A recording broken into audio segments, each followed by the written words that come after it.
Diligent here, and welcome back to another Once Human Deviation Hunter. Now today we are playing around with one of the funnest deviations in my opinion, which is the Grumpy Bulb.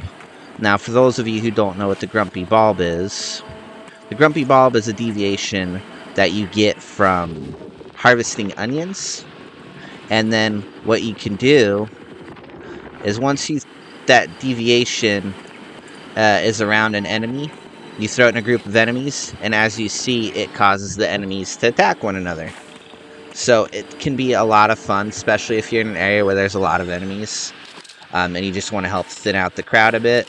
Its effects are fairly limited, but it still does create quite a bit of fun, because, like I said, who doesn't want to just wipe out all the enemies without actually having to do anything except throw an angry onion into the middle of the crowd? So like I said, the way that you get this deviation is it actually comes from harvesting onions.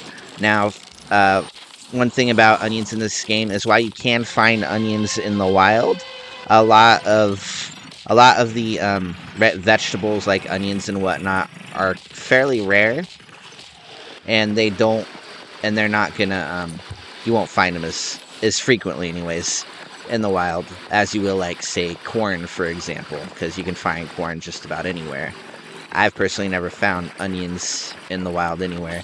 But like I said, the deviation, it's a lot of fun. You can cause a little bit of chaos with it, especially if you get the right group of enemies together. You can just have them destroy one another.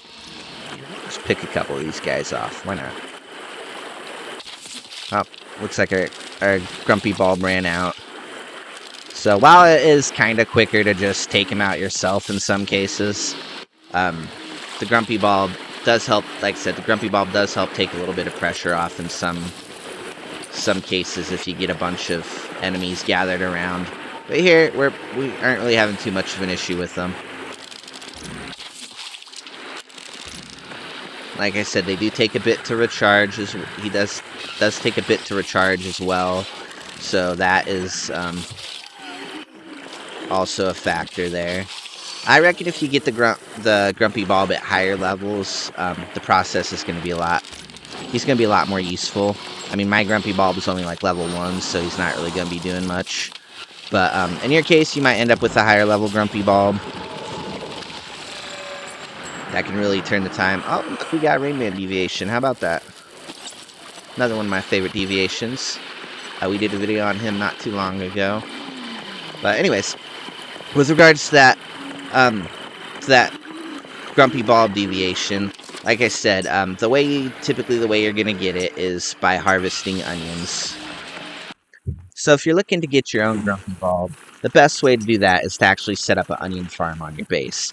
Now, one way to go about getting onion seeds is to actually go to the Tall Grass Inn over here. It's level 35 area. It's just a bit of a ways from Deadsville over here. When you get here, you're going to want to go over here and talk to Emma Potter. She's the only NPC in the game that actually sells onion seeds. She is a weekly cap where you can only get 3 per week.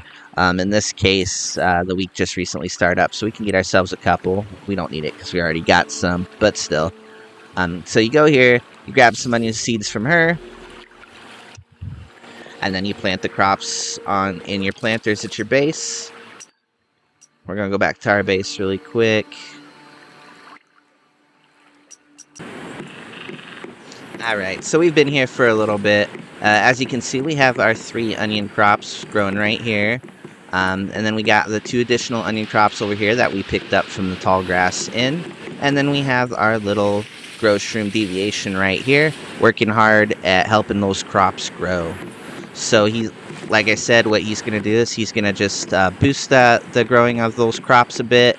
And then once they're ready to harvest, he'll also harvest them as well. And if you have any additional onion seeds lying around, he'll go ahead and plant those too from his inventory. So yeah, I hope you found this video helpful. If you did, leave a like down below. Also, if you want to see how you get your own grow shroom, just take a look over to links right there and just follow the smoke. And we'll see you in the next one.